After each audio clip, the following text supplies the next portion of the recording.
2. Hi, everybody. Welcome. Scott Garceau along with Ben McDonald. Marlins won the opener in the series last night. Ben, their pitching dominated Oriole hitters. Yeah, it really did. Pablo Lopez had an outstanding game. The two-seam fastball was really good. He only gave up 2 hits. The Orioles only had 3 hits in the entire game, and 2 of those were infield singles. And you can see first 8 games of the year what the Orioles did and what they did last night. Remember, this Oriole offense came in last night as the number 4 best offense in all of the American League, averaging over 5 runs per game. But you could see they couldn't get anything going last night. Well, something new today. It's a doubleheader, but each game will be 7 innings in regulation unless we go extras. Alex Cobb makes his 3rd start of the year for the Birds. Yeah, and he's been really good. If you know, 2 opponents he's pitched again have been really good too. Boston, he was really good, and of course the Rays, and he's got a 2.8 ERA. He is 1-0. He's got the split finger fastball dancing. The command of the fastball is really good as well. So it's going to be important in a 7-inning game to get out there and score first. And look for this Oriole offense to get back to being aggressive again. When they put the first ball of the at-bat in play, they have the highest slugging percentage in all of Major League Baseball. So watch for the Orioles to attack and get back on track offensively. All right, full day of baseball. Game 1 coming up. We'll take a look at the lineups. First pitch coming up right here on Masson.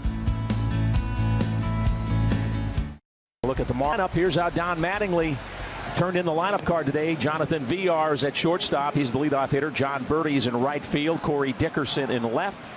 Jesus Aguilar, who homered last night, has 3 homers in 4 games. He's the cleanup hitter. Brian Anderson's at third base. Matt Joyce is the DH. Francisco Cervelli, he broke the scoreless tie with a homer in the 5th inning. He's behind the plate. Eddie Alvarez, great story. We'll tell you more about him.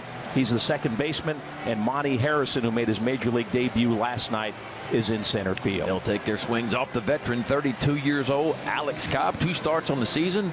There's that 2.89 ERA. Love the strikeout to walk ratio as well. 8 punch outs, only 3 walks.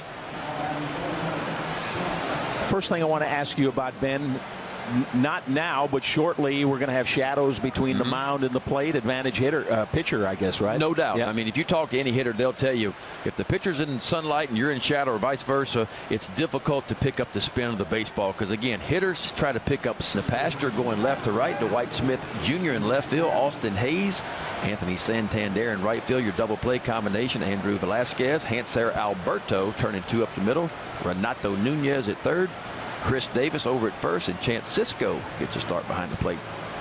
Well, here's a guy that's hot. You got to be careful. I'm sure his name came up in Anthony Santander batting second. Jose Iglesias back in the lineup as the DH today, hitting third. Nunez, Dwight Smith Jr. and Hayes 4, 5, 6. Chris Davis 7, Chance Cisco 8, and Andrew Velasquez 9th hitter. They'll take their swings off Eliezer Hernandez. Last season, 21 games, 15 starts, 3-5 record, a 5 ERA, but less hits than innings pitched. And how about the strikeouts?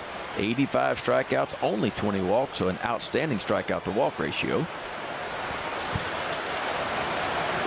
You mentioned you always want to get off to a good start. Like this, out in the outfield, Corey Dickerson's in left field, Monty Harrison in center, John Birdie over in right field, your double play combination, Jonathan Villar, Eddie Alvarez at second base, Brian Anderson over at third base, Jesus Aguilar at first, and Francisco Cervelli behind the dish again today.